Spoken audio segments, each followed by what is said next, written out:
Back to Earth Station Trek, a show where we trek from the early days on NBC to the future on Paramount Plus and everywhere in between. I'm Charles Kelso, and it's my privilege to introduce the Earth Station Trek crew: Keith Johnson. What's up, y'all?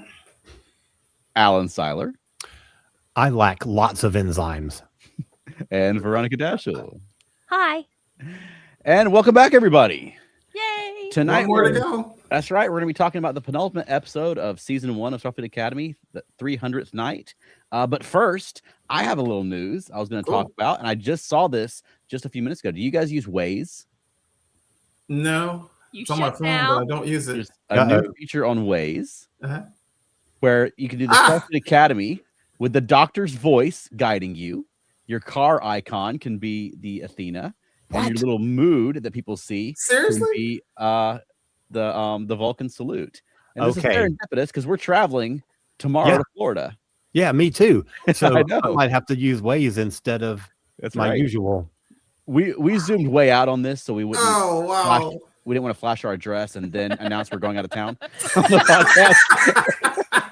But you can watch yourself as the Athena flying to Florida tomorrow. That's so cool. That's so light speed. Yeah, that's right. I'll try not to separate my saucer section. Exactly right. I thought that was super cool and that is cool. Very well timed for us. That's the coolest since back when one of the map apps said you could use Samuel Jackson's voice, which I never did. Right. But man, would that be fun? Right. All right, Keith, did you have some This Week in Trek this week? I did. Getting to some interesting times for the history of Star Trek, but I found this interesting. On the 1st of March, 1968, was the airing of the episode The Omega Glory. Okay. And you know that one, Veronica? No. Because you were nodding like you knew it. That's the one with the Combs and the Yanks. It was basically the planet like Earth where there was a nuclear war, and the basically the white Americans were wearing furs like cavemen, and the Chinese had taken over the world. And Kirk reads the preamble for the Constitution of the United States at the end of it. I remember that scene, but only from clips, not from the actual episode. It's almost on topic for our show tonight, although it's Omega. Yeah, it would have been cool if News Brock had brought back the Omega Glory for his big evil plan. But go ahead. Yeah, and notable because that's one of the 4 or 5 episodes Gene Roddenberry scribbled down for Star Trek, and it was one of his potential choices for the series opener, which of course originally finally became Where No Man Has Gone Before. In the form it was in, I don't think it would have been a very great series opener.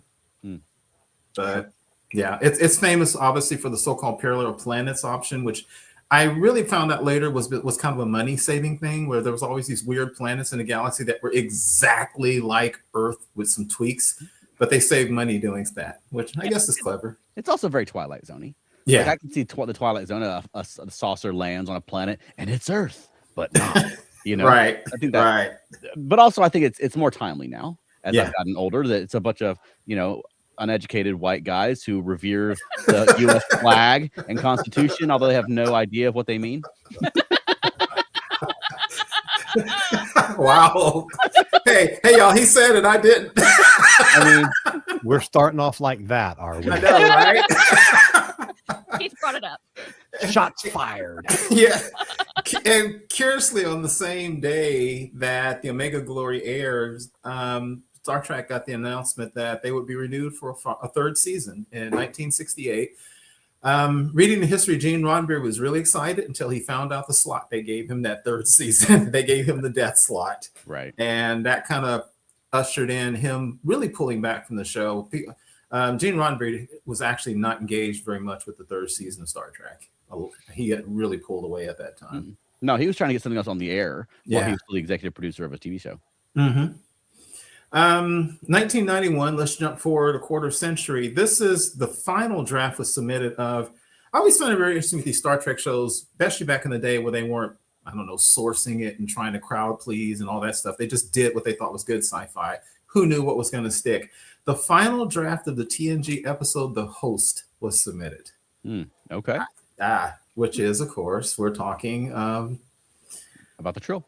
The Trill, right. And talk about a character that has lasted, especially with Dax on DS9. And the Trill has gained so much more importance nowadays as people talk about things like gender identity and so forth. An incredible character. And of course, we had a Trill recently. I guess you say the Trill on Academy. It's also a very good example of a one-off alien that they thought was cool to bring back, but they just the cool parts and change the rest. Right. 2nd of March, 1967. This is one of those enough said. Final draft script was submitted from Mirror Mirror. Man. Yeah. Classic. Yeah, classic episode.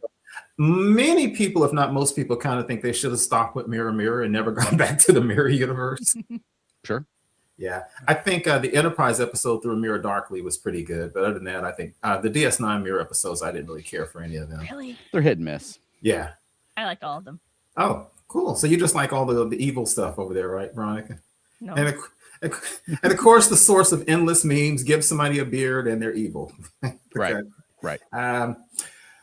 4th of March, 1967. First appearance on the cover of TV Guide of a new series called Star Trek. Picture William Shatner and Leonard Nimoy. It says William Shatner, Leonard Nimoy of Star Trek, and it was so simple.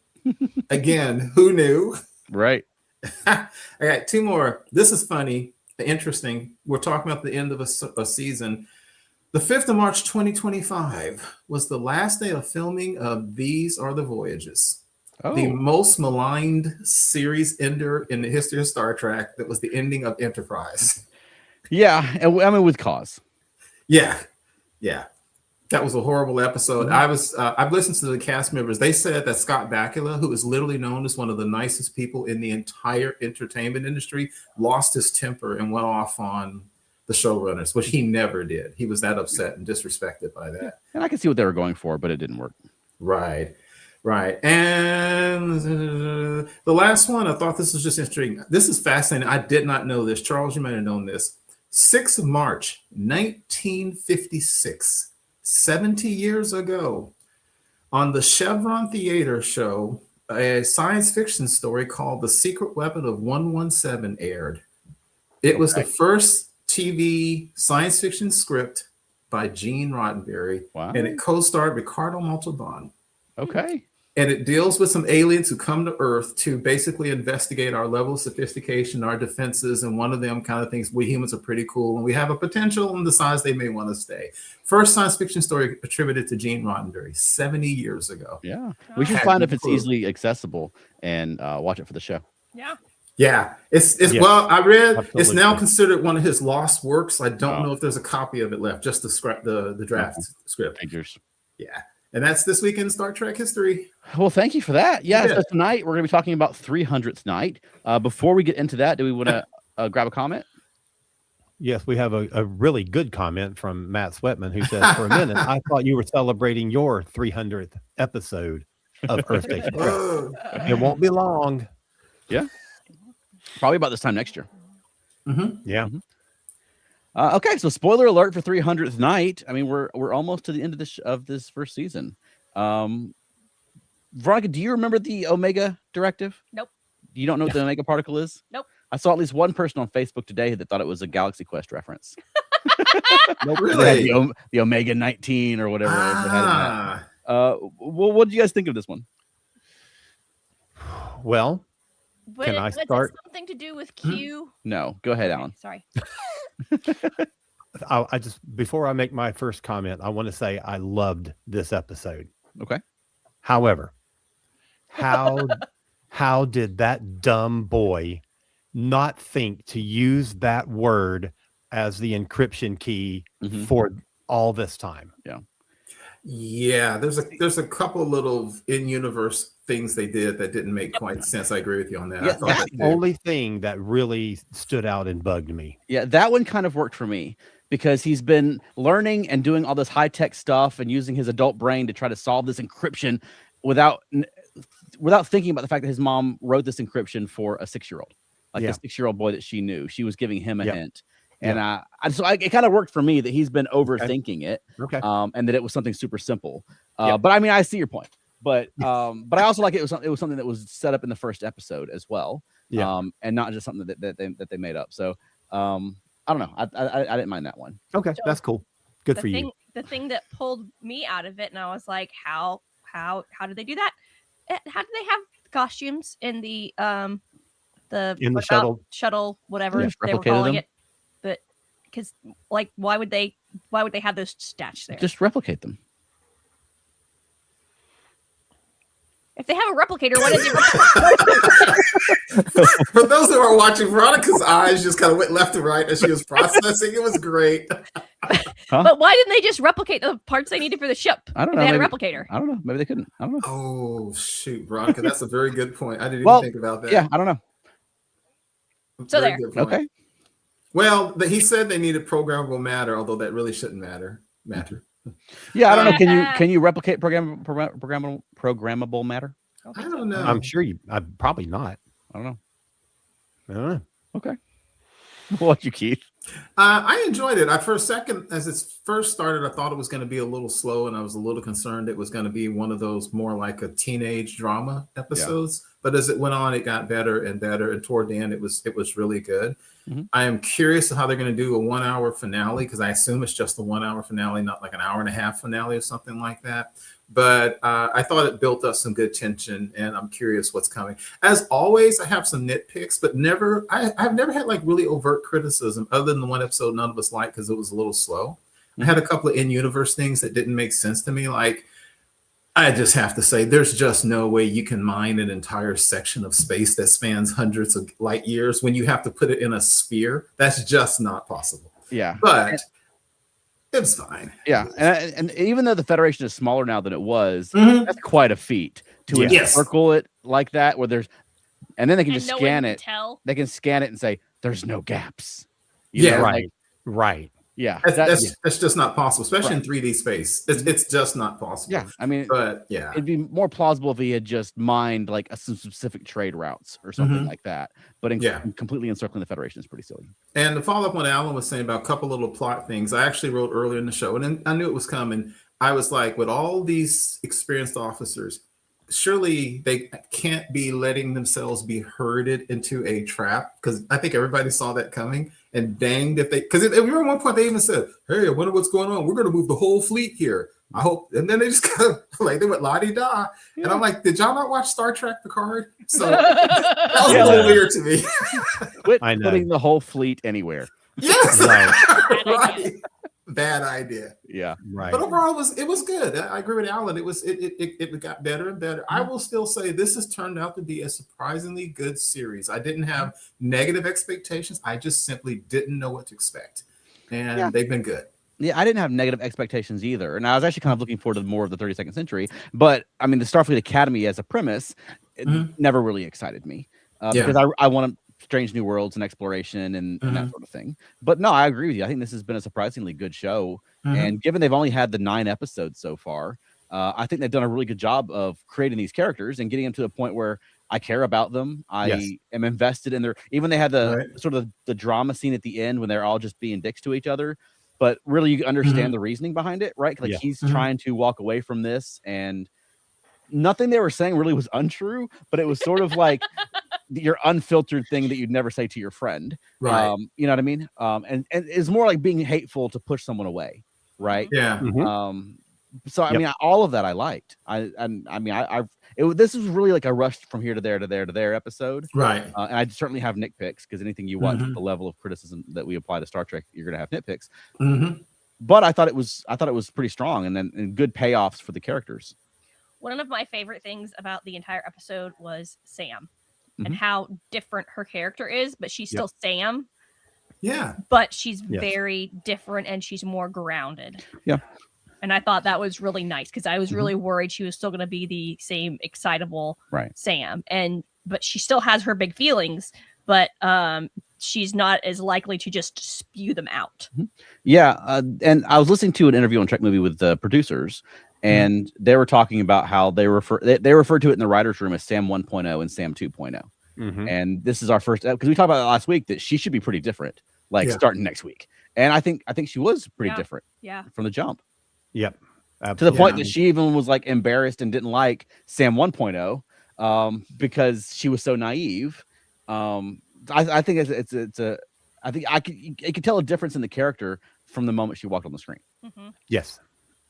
Well, also even little things she's saying, not meaning to be hurtful, is not something the old Sam would have said. Like just even moving out, she would have been so apologetic if that even crossed her mind before. But she's like, I need my space. And then when she kind of coldly said to her, or irritatedly said to her, you don't know me. I thought that was very interesting. She is a very different kind of Sam. Yeah, but at the same time, you had during that big fight scene I was just talking about, where before he could even get a word out, she just bear hugged him. And where she's still to an extent the same person. Yeah, you know. So I thought they walked that line very well. Yeah. Well, and that was one of the scenes that I thought was really key in this episode because whatever his name is, I don't even know, Caleb is doing all that stuff to push people away from him because he's going to walk away and he wants to be able to walk away.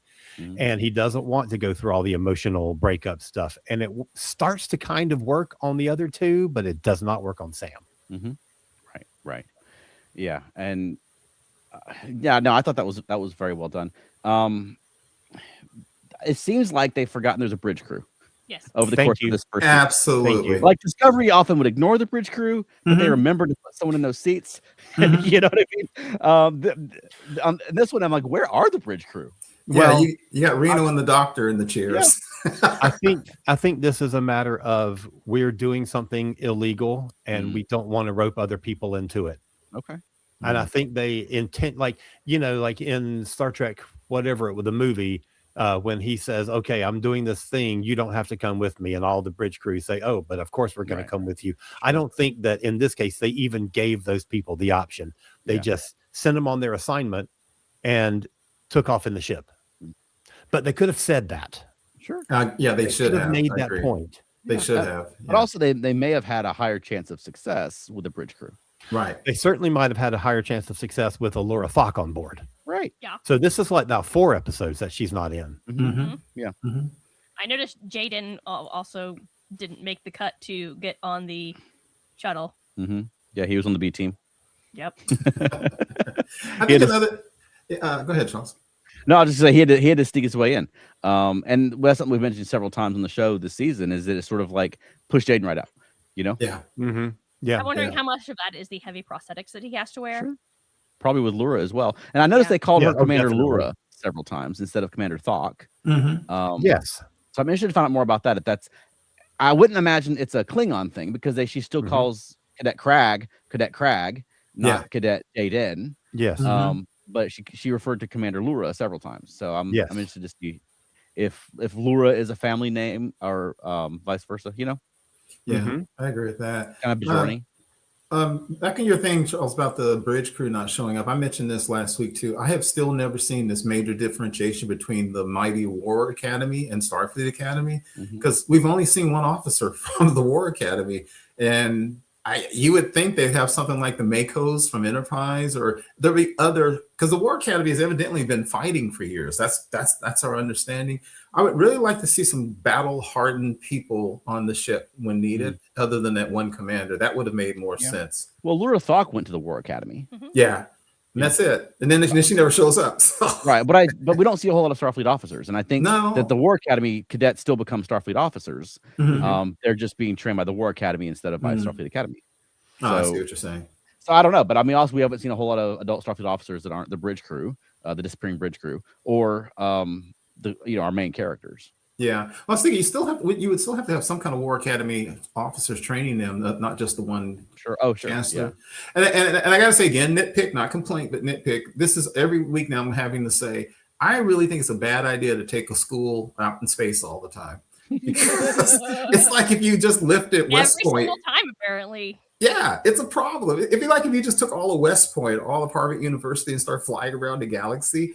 I mean, and then she's like, when she told Reno to separate the saucer, Reno's like, wait, hey, what? We're going to lose in the cells, and basically you're going to lose the whole school other than the saucer section. I'm sitting here going, that's why you don't take your academy in space, folks. It's just a bad idea. Yeah, that's an old Star Trek thing, though, because I mean, you had cadets in the Wrath of Khan and so forth. They were on a ship out there training in space. But then in Next Gen, you had like a kindergarten on the ship. You know? Ew, that's my worst thing of all. At least this time, the saucer has warp nacelles. Yeah, it has the little ones. Yeah. All right, let me get a couple of comments from Elaine, because she says that she was sad that Sam didn't like her original form. Yeah. And the mama in me wanted to give her a hug and tell her she is perfect no matter what. Oh. And she also says about what we were just talking about. The War Academy Chancellor wasn't even on the ship. He was still back in San Francisco. He was hologramming in. Right. Yeah, because he glitched to let us know. Him and the Vans. Right. Otherwise, you'd never know. Right. They kept glitch. Yeah.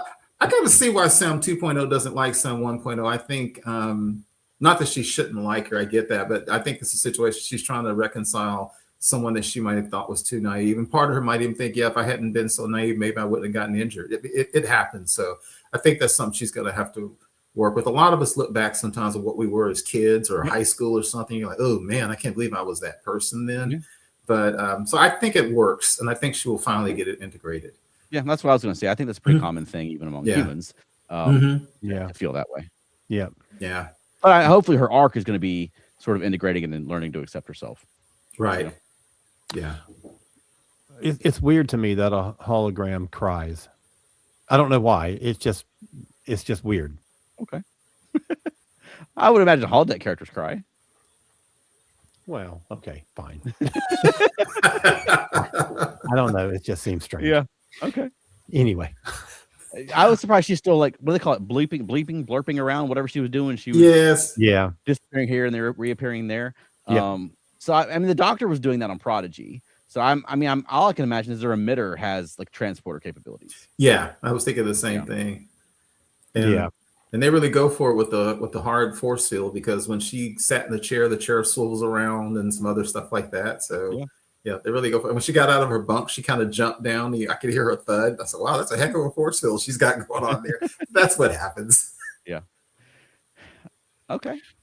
I loved we kind of start our story with Jaden doing his little Klingon ceremony to basically adopt his best friends into his family. And I loved that. Yeah.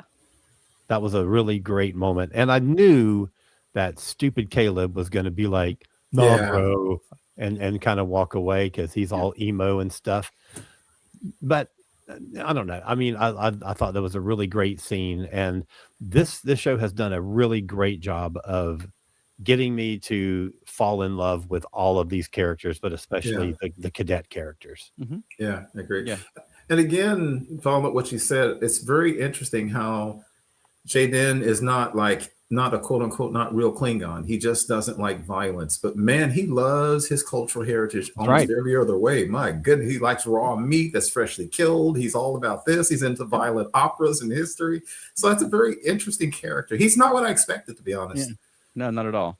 And I liked the payoff later on in the episode when he was talking about, well, did you even tell Jaden you weren't coming back? Because he made you part of his family. And he's like, it's just a ritual. And he was like, well, not to him, you know? And you can see on Caleb's face, and I've been very impressed by the actor who's playing Caleb. I think he's got like 2 IMDb credits. Oh, yeah, that's it. This guy came out of nowhere. And I think he's doing great. Aside from like, you know, the big actors on the show, he's essentially the lead of the show. And I think he's doing a good job of carrying it.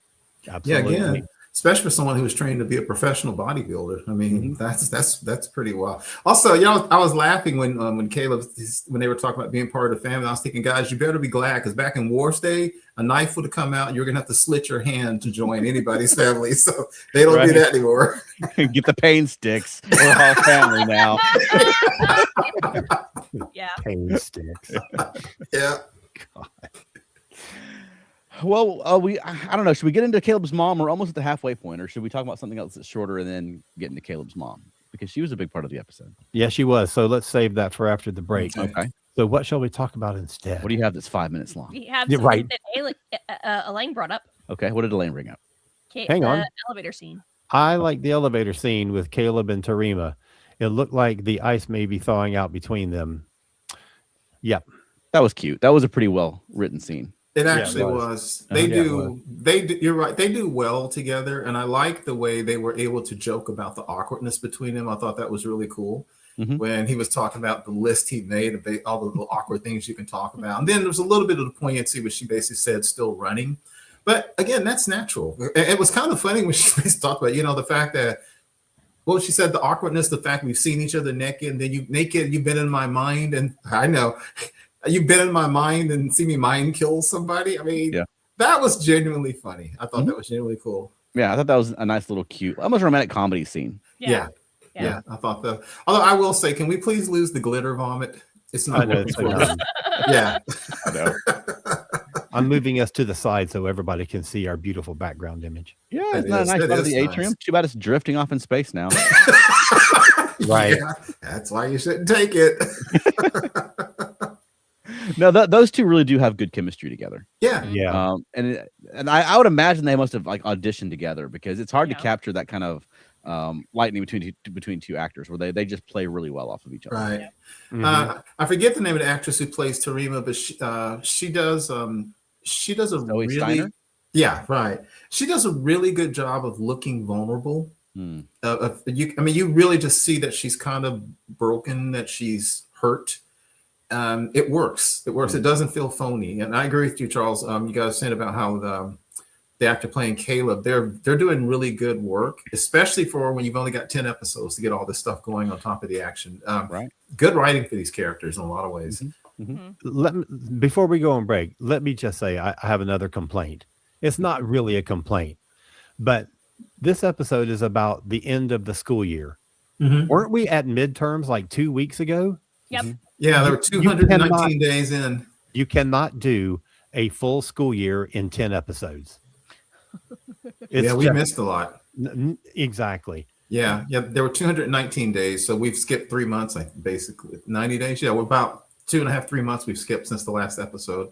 Yeah, I think that's a tough position that they're in, though, because they don't choose how many episodes they have. No, I know how many they're commissioned for, but also, I mean, they know they'll be lucky to get 4 seasons, so it's either like we spend the entire 4-year run of the show telling their freshman year, or we try to do a year at a time. Yep. If ever there were a series that could benefit from the short tracks to fill in some of the school stuff, this would benefit from that. Yeah. Well, and I know they've got comic books coming out, and I think that's a good idea, because you can fill a lot of stories in between. But I'm hoping that they get some novels and audios and that sort of thing too. Yeah, you're right. They're running into a very unique problem with a 10-episode series because, as you guys are saying, you see no bridge crew, you see no other real teachers. You don't really see any other students. I don't think no one's ever done it like the original series where you had great guest stars every week that would come in and maybe die or just leave the stage. But there's a lot of background that we're not being able to fill out because they've only got 10 episodes to focus on this small core. And so it would be nice to fill out the background of the Academy more. But again, as you said, Charles, 10 episodes, what do you do? Well, and I noticed that tonight as the episode started, and they're like, finally, you're done studying for tests and taking exams. I didn't see them do that the whole show. Right. All right. Well, do you want to go ahead and take a quick break? Sure. Yeah. Okay. Here we go. Look up. Look down. Look out. Here come the monkeys. Mickey. David. Mike. Peter. We're talking about them in Monkeying Around. That's right. Monkeying Around has everything, including interviews, episode reviews, album discussions, and other incredible surprises. Monkeying Around, a podcast about the monkeys.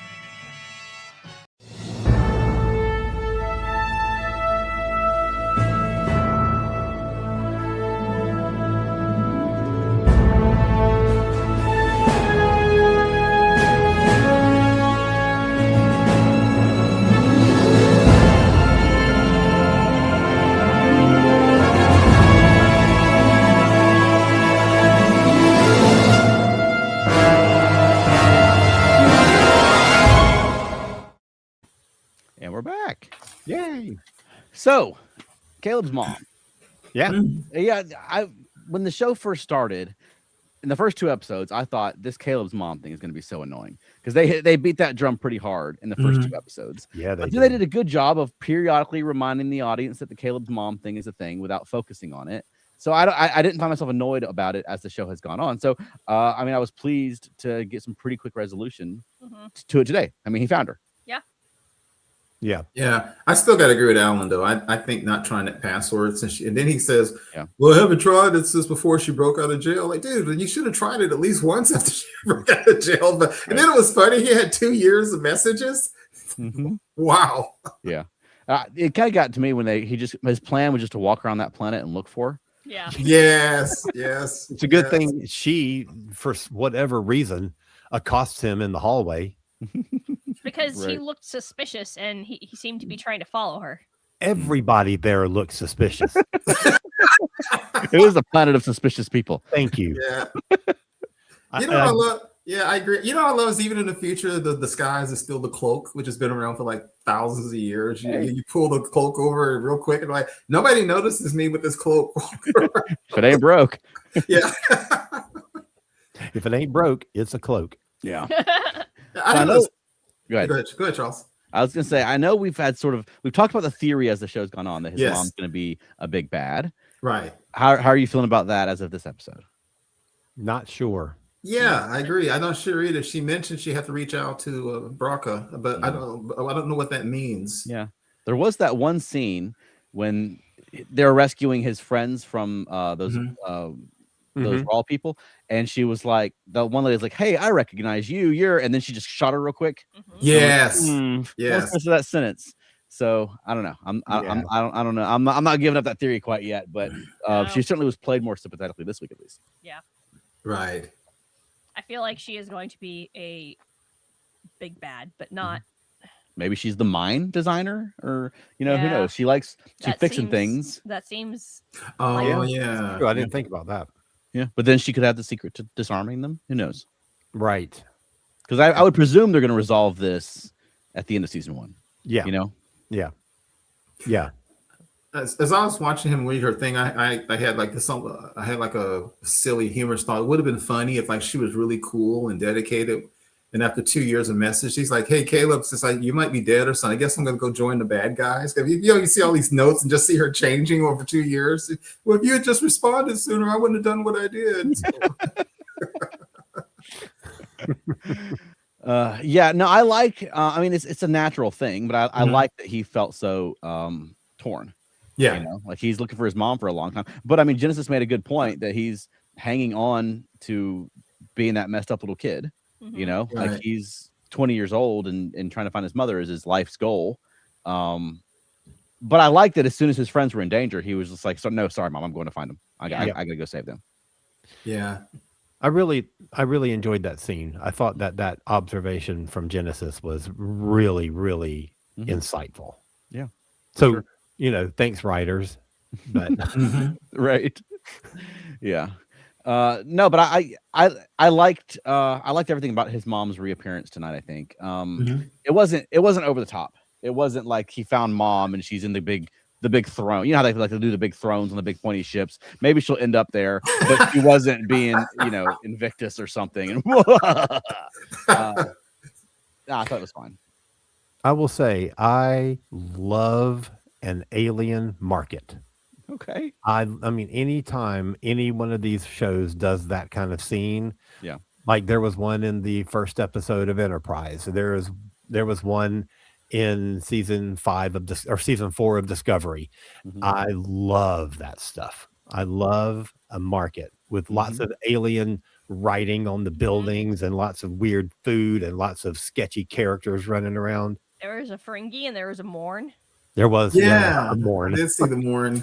A Lorian. Yeah, and it was they're pretty consistent with the 32nd century Ferengi. I know Veronica is not your favorite Ferengi. Too pointy. Yep. Yeah. Want to catch up on some comments real quick? Oh yeah, sure. I didn't realize we had new ones. I've not been paying attention. Okay. Oh wait. First, Elaine says Jaden reminds me a lot of Worf in his Klingonness. Absolutely. She also says Ukek was a very Star Wars or Blade Runner look to me. Yeah, I agree with that 100%. Yeah. And Wayne says, "Hey, y'all, missed the last couple of episodes, but here supporting. Just wanted to say hi." Hi, Wayne. Hey, Wayne. Good to see you. And Vandy Beth says, "The production design of Ukek reminded me of Section 31 movie. Happily, that's the only thing that reminded me of Section 31. Yeah. Right. Yeah, that's kind of what we were commenting on when Section 31 came out. It was like, that's a lot of the same people.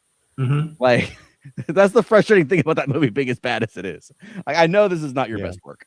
But no, I like the alien market. I agree with Elaine. It does have sort of that Star Wars Blade Runner kind of look to it. But I think that's fine for an alien market. They did it on Lower Decks one time too, in the season 4 finale of Lower Decks when they were on that alien planet. Yep. This episode was directed by Jonathan Frakes. Yes, it was. Good old Frakes. He's reliable. Yeah. Yep. Yeah. And this one, I don't think I wouldn't say it's like his best or most memorable, but I think he certainly does a good job. You know, he knows what he's doing. He knows where to and sometimes that's what you need. You just need reliability, and you know you're going to get a good product from Frakes. Yep. Yeah, this is one of the ones where you sort of forget about the director, which is good. Yes. Right. How it's supposed to be. Sorry, director. Okay. Holly Jordan says, I really appreciate that they continued the HQ moves to Beta Z storyline and didn't just forget about it. Yes. So if as much time has elapsed over the course of this season, that it's taken a long time to get the new seat of the Federation positioned on Beta and set up on Beta Z, which is good because you can't just do it in a week in an episode. So I like that they're moving into this with like a big ceremony. But again, don't put all your stupid ships into one place. It's so dumb. Right. Yeah, absolutely. Yeah, but I agree. I think it's pretty realistic that I'm sure after they agreed in that debate, there'd be additional talks and planning and logistics. And, like it makes sense that it's going to take almost a year to make that happen.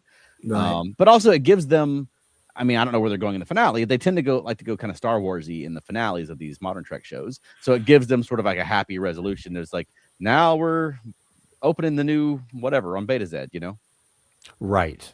Yeah. And I'm guessing that next week we'll see a little bit of that, and we'll see Tarima's father again, which is great. Wayne says that he's heard the rumor that Frakes is stepping away from directing Star Trek. Okay. Frakes said something about having directed his last episode of Star Trek. Okay. I read that too, and I couldn't tell if he was saying forever or if he just meant because the other story I saw this week is there's no more live Star Trek in production at the moment. And that's what Holly is saying. I read that article. There's no new Trek coming up in production. He said he's not stepping away. There's just nothing in the hopper. Right. So I guess that means that he did or did not direct anything in season 2. Maybe he did. Yeah, I don't know. He did. When he said he just recently did it, is he talking about the season 1 episode, or is he talking about something that I don't know about? Right, exactly. I'm hoping that, he's got to be in season 2. I would hope so. How would they make a modern Star Trek without him directing? Yeah. But it is notable, though, that, this is the first time since 2017 that there's no Star Trek in production. Yeah. That's crazy, isn't it? Yeah. But you were talking about Beta Z, going to Beta Z, and Alan, you were talking about the ceremony. I thought that was interesting. They took a second to write the scene with the War Academy chancellor basically said, I'm assuming we're going to cancel the mission to Beta Z. And Vance said, nope. He was adamant about that. We cannot do that. We broke promises to them once before. We can't do it this time. And I thought that was very interesting. He made a point of that. Yeah. I liked the dynamic between Ake and Vance this week. Yeah, definitely. Where there was no pretense that I'm going to order you not to go. I'm going to, I know our orders. Like they know each other. There's an understanding. Right. And also he knows his subordinate is 400 years old and has been in Starfleet that long. You know what I mean? Like he could trust her with a starship. Just like, if you cross the border, I can't help you, Right. I just want to say too, that I loved Holly Hunter in this episode. But not that I've not loved her in any other one, but I thought that she was particularly solid in this one. Yeah. The way that she dealt with all the situations was really, really good. I just loved it. And she plays Ake with a good range. Because there's times when she's exasperated. There's times where she's in badass captain mode. There's time, you know what I mean? There's times when and she does a very good job of acting with her face, so you can really see her emotion on her face. And oftentimes she'll have very, I guess, unexpected ways of delivering dialogue that she's just putting a different emotion into the words than what I might have expected. But it works. She absolutely knows what she's doing, and she's worth everything they paid for her, because I'm pretty sure she didn't come on the show cheap, but she's certainly bringing the goods. Yep. Yeah. Right. Yeah. Also, Admiral Silver Fox with his slightly longer hair and beard. Holly had a comment about that. Oh, let's see what she says. I love the peacetime Vance doesn't get military issue haircuts. The beard is longer too. It's nice to see him relaxing as we get further in from the burn. Okay. Look at that. I'm not the only one that noticed. Right. So Veronica, you said you're not familiar with the Omega Directive, which was a Voyager episode. Okay. So in that episode, they detect an Omega particle, and Starfleet has standing orders that they must find and neutralize this Omega particle anytime it's detected, because it's the most dangerous particle they have ever contacted, right? Yeah. Like the Omega particle can damage subspace in a way that you can never warp through it again. Okay. And so it's pretty bad. Like Right. when they're talking about like they could neutralize space, like you could cause it so you could never leave Federation space again, you know? Right. And Veronica, you may or may not remember the episode because it was like Charles said, when they all of a sudden one day they're chilling on the Voyager and every screen on the bridge flashed the symbol Omega. And Janeway completely freaks out because of that thing. They even talked about the scientists who first created it. They had a minor accident that destroyed subspace for a long distance. And it turned out somebody in that part of the galaxy was doing it. I started to sound surprised the Federation is still messing with that, but then that's what you do with bad secret weapons, right? You have places where you store really, I mean, we've got anthrax and stuff sitting around somewhere in the world in our country. So I guess you'd have it around for just such emergencies. The idea is that if you stockpile it, you keep other people from using it, particularly using it against you. Yeah. Mutually assured destruction. We see how well that worked. Right. Yes. Yeah. Right. But I mean, they did specify too that this is a synthetic version of Omega, right? So they are creating this stuff. Right. But also this is a more desperate time. This is post-burn. The Federation's been in survival mode. They've made that point several times over the course of the show. And I saw people, I've seen comments on Facebook that it's like, oh, of course, the Federation would go to using the Omega particle. Bad writing. You know how they are. Oh, but it's like, how familiar are you with American history? You know, because there's a lot of things that America has messed around with that probably is a bad idea. Absolutely. You know? So no, I thought it was a nice pull because, and also that people have referenced Omega in reference to the burn. There was a theory at one point that it was related to Omega and that sort of thing. So I think it's a good pull and it's something that's memorable from Star Trek. But I do think it was a little over the top with a giant red force fieldy looking energy field and they're surrounding the entire Federation. You know, it's like a Star Wars version of it. But as far as the principle of it, I don't mind it at all. Right. Yeah. And I like that it's something from Star Trek. It's not just something they knew they made up. They pulled a reference. Right. So we have a comment from somebody that I don't recall us having a comment from before. So this may be a first timer. This is HC643. Starfleet Academy is great. Well done on taking the franchise in a more up-to-date direction. Yeah, I certainly agree with you. Yeah, I think we've all been pretty surprised by. And it's not the first time because I think we had a similar reaction to like Prodigy and Lower Decks. Where it's like, hey, I'm surprised this is good. Yeah. You know, when are we going to learn to not be surprised? Right. Just go in thinking positively. Right. We're but you know, it's, by the end of this season, we have gotten to a point where I'm really looking forward to seeing what happens in season 2. Not necessarily because of the storyline, but because if you remember when we were, you know, season by season with Lower Decks, the thing when you come up to a new season, the thing that I would get excited about was I get to see those characters again. I get to spend time with those characters for another 10 weeks. And that's where I am with this show, is that I feel that connection with these characters and I can't wait to see what happens to them and with them in a next year. So they've done a really good job of building these characters. And that's to the writers, but also to the actors. I think every single one of these cast members has been superb. And they've done a good job even in the first season of mixing up the pairings. And that's something that Lower Decks kind of had to catch themselves on. That's right. You know, but I mean, already like you've got just, I guess, was it last week when they were pairing up Genesis and Terima.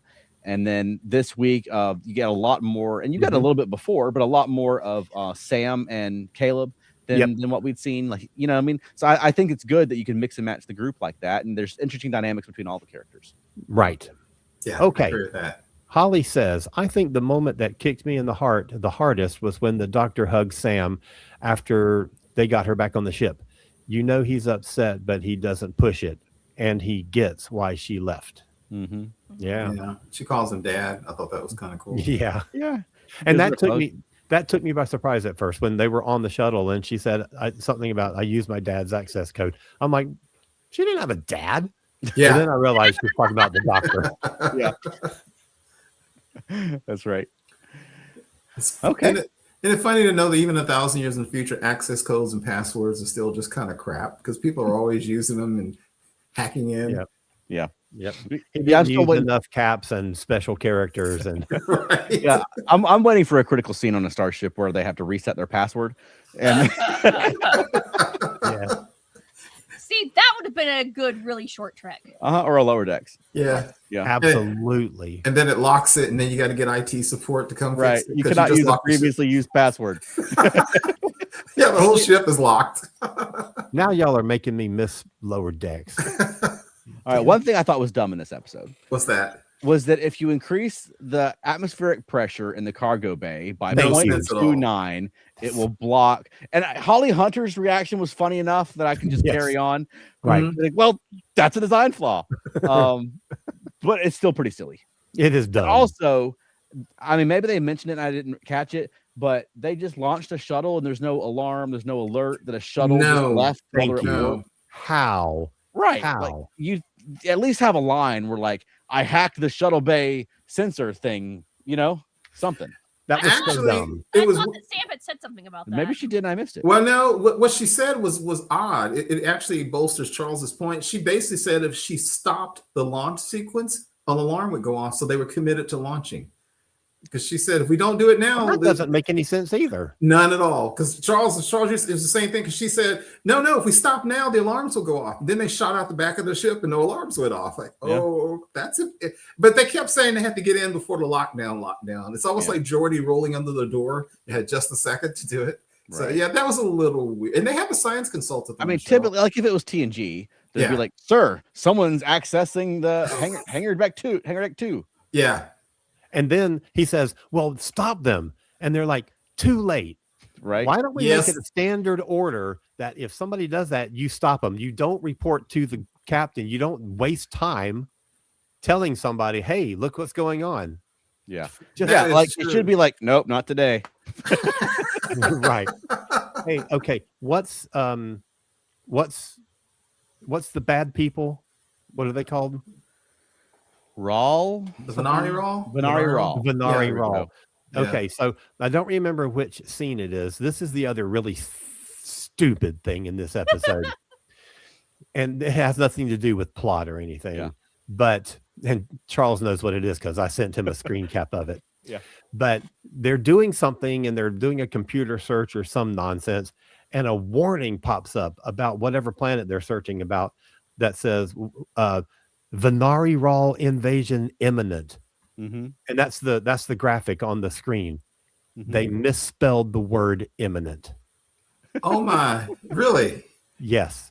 Well, I missed that. I was like, you have got to be kidding me. Oh, you saved it. I just now imminent. Everyone knows that spelling changes over I'm just kidding. Sure. But I'm like, I guess 1,000 years from now, spell check no longer exists. Right. And that's something AI was doing it. This is not the first. If only it had the little squiggly red line underneath it. Maybe that's what the red thing above it indicates. Maybe it is. That's right. This is not the first time, though, that on this show that the background graphics have been a problem. Yeah. And it's as if like they're not prepared for the fact that Star Trek fans are watching this show and are going to screen cap it and zoom in and little things like you're going to put Cisco's family tree up there and it's all wrong. Yep. Exactly. Right. Yeah, I think there's a little, I don't know if they were rushed, and I will tell you, and I think Charles, you listened to it too, but listening to the Delta Flyers. Yeah.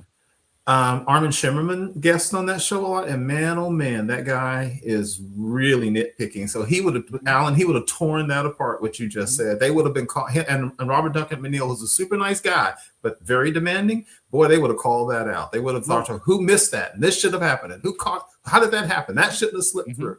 Yeah, rightly so. I mean, someone's putting them there for Easter eggs. So why are you putting the wrong Easter eggs out? Yeah, or just be aware that your audience is engaged. right? Like your job is to create these graphics, make sure the words are spelled right. And I think we're sort of spoiled all the years we had the Okudas doing this stuff, who put a level of care into it. Now there were also Easter eggs that they had to try to edit out when the show went to HD. Because they weren't intended to be visible, but they were very aware when the screens are going to be visible and trying to make it make sense. One minor nitpick, and then one funny thing I thought, Charles, you had another starship come down to the surface. I know. I wrote in my notes. I know. And for me, if a starship enters the atmosphere, it should be a life or death situation. Right. It should be like, oh my God, the starship's in the atmosphere. Yeah. You know what I mean? Because it's not designed for that. And this one is, though. And like I get that. Like this one lands, but it doesn't usually land with the wings. So it's not even like they went into landing mode. They just flew the starship into the atmosphere like they do with Strange New Worlds and Discovery. At least they didn't nose dive it into the ground like they did on Discovery in season 5. Yeah.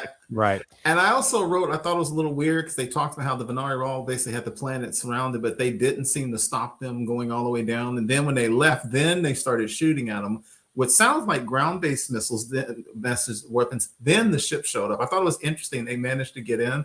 But the other thing I thought was funny, and it just made me laugh. The Venari Wall people like that lady, they were almost cartoonishly evil. And did you notice? I thought it was funny. You notice the Venari Raw announced everything to the public. I mean, it's like, warning, we are now in control. Warning, somebody tried this. There's a Federation shot. Warning, we're going to assassinate, execute people. It was almost comical how they kept doing the public announcement of all the evil things they were doing. Yeah. Just made me chuckle. But I mean, this is the group that's working for News Baraka. So maybe he's. Oh no! Yeah, if he's the one who's screening people, then yeah, they're all sort of cartoonish. Okay, there's another good. What was it? That Short Track or something where he interviews people and they have to be cartoonishly evil before he hires them, and they have to have a PA.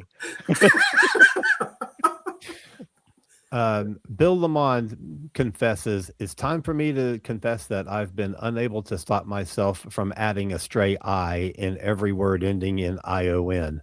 So nation, inflation, annotation. That's funny. Congratulations on your job working for Paramount Plus. Wow. Oh, that's funny. That's okay, Bill. I spell everything AE for Greek words sometimes. So we all and GREY. So. Yeah. On the whole, though, I mean, I know we're complaining about it too, but I like this episode a lot. It was an adventure episode, but it had some good drama in it. It moved the story along, and no, I liked it quite a bit. It got us in an interesting place set up for the finale. Yes. I wish the stakes didn't have to be the galaxy every freaking season. They've done a pretty good job on the show so far of it's not the galaxy every week. So I guess maybe it's a compromise that this week it's the galaxy, because that's something a problem that some of the previous New Trek shows have had is that the stakes are just way too high, Well, really? This is like Russell T Davies level nonsense. Except for him, it's like the entire effing universe. So destroy the universe. So stupid. Well, really, like you guys said with the Omega particles, they could have just done something like grabbed our solar system. Making a much more localized threat. Then it would have been more believable. Well, yeah, but at the same time, you have the Starfleet headquarters moving to Beta Z, so just our solar system would not do what you want it to do. Or they even could have just done Beta Z. Beta Z. We just talked Beta Z into opening themselves up to the universe again. Exactly. And if that led to them almost getting cut off against their wishes forever, then that's high stakes. And a couple of the characters on the show are from Beta Z. At least one of them's in love with somebody from Beta Z. It doesn't have to be like you can just put a planet in danger. A planet that means something to us. Yes. And that's the way to do it. But also this Omega particle, whatever they're doing, their bombs or whatever that are synthetic. How are they making these things? I mean, that is to encircle an entire almost like galaxy. How are they doing that? How can they make that many that fast? Well, they've had them for like 8 months. So maybe it's not as fast as it seems. I know. And where do you store them? Right. Where do you keep them if they're supposed to encircle the entire Federation space? How do you spread them out? Like, how do you get them to all these places? Right. How do you implement them without somebody knowing? Yeah. Because Yeah. some of them had to sit there while they were going off and putting all the others. Right. Yeah, because it would take a long time. It would take several months, if not years, to circumnavigate Federation space, even small Federation space. So that, right. I didn't buy that. Yeah. Look, it wasn't an instantaneous thing that when DS9 mined the wormhole. Right. You know, it took time to set all that stuff up. And that was just the mouth of a wormhole. Yeah. And that was very dramatic. Yeah, it was. So I wonder, will with those transwarp conduits they use work in an omega particle blasted space or no? I don't know because they I think transwarp they still go through subspace. So I think if you're destroying subspace, then maybe not. But also, that's something I like that they've carried over from Discovery and a little bit on Picard is that these are like the leftover like Borg conduits that are like unstable, so they're dangerous to travel through, right? Because like in the old days, you just fly right through a transwarp conduit, but you know after it's been sitting there for 800 years, it's pretty dangerous to get through. It's a bumpy road. Right. So speaking of Discovery, since you brought them up, okay, do you think that they are or are not able to jump outside of that barrier? I don't know. You can't apparently travel through that barrier. The mycelial network is not subspace, so no, it is. I think the mycelial network is still just a different level of subspace, right? Kind of like fluidic space, or the underspace from the Vaudoir. So I don't know. Yeah, because good question. We've been talking about we're like from the very beginning of the season. We're certain we're going to see Discovery at the end when something major happens and the fleet has to come, en masse to fix whatever the thing is. So there's still I don't know that we'll actually get to see that, but if we do, it'll be interesting to see how they handle it. I tend to think like Veronica. I bet Discovery could jump around it. I bet. Yeah, me too. I do too. I think that would make sense. Could be. And real quick, I was just gonna say I did like that they had previously introduced the separation element in a previous episode. So that when we saw it in this episode, it wasn't just out of left field. I thought and we got a little more description of what they were doing this time. Yep. Holly says Tatiana Maslany's training in She-Hulk really showed in the Venari Raw fight scene. She's tiny and fierce. I love Tatiana Maslany. Me too. She is just amazing. Yes. I also did like at the end when Caleb could no longer hide that he is associated with the Federation and the look on her face. She's like, what in the heck is going on? I thought that was pretty. And then when Aki walks in. Yeah. Oh, yeah. That last scene when she walked in that room, buddy. Yes, that was good. That's a cliffhanger to go out on. Yeah. That is. Right, man. That absolutely is. That's like next gen level cliffhanger. Right. Yeah. No, that was good. Go ahead, Charles. No, go right ahead. I didn't look ahead because I try not to. Does anybody have any idea if Paul Giamatti is coming back next week? Oh, wait. Of course he is. He has to. I would fall out of my chair if Paul Giamatti didn't come back next week.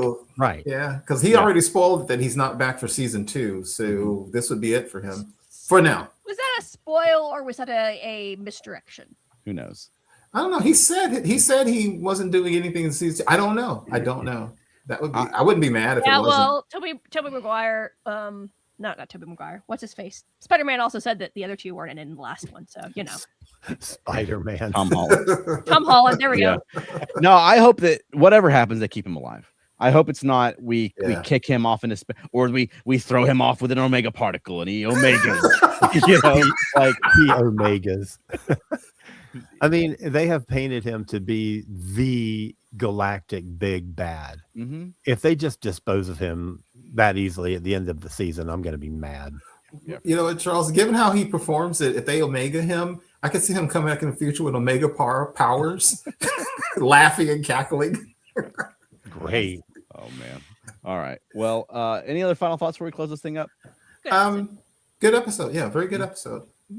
All right. I'm excited for next week. Yes. Alan, where can people find more of you? CosmicCreative.com, KOCMIC Creative.com. And if you go there, you can watch the little clip of me on TV this week. And you can get information about the Georgia Indie Book Fair, which we are doing this weekend, this coming Saturday in Albany, Georgia. Next time you get on TV, can you wear one of our illegal t-shirts? if I ever get invited on TV with something to do with Star Trek, yes. Cool. All right. Keith, where can people find more of you?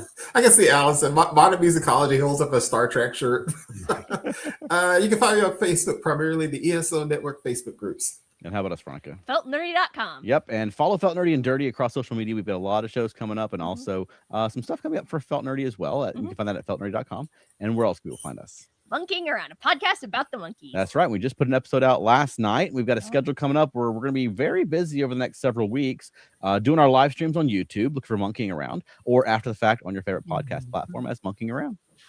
And do you have a closing for us this week? I'll be back. Good job. We all will. Yeah, it was a line from the right, show. But when we'll be back is Thursday at 8 p.m. Eastern, live on YouTube or after the fact on your favorite podcast platform. All right, everybody, take care. See you next week. Have a good one, y'all. Bye.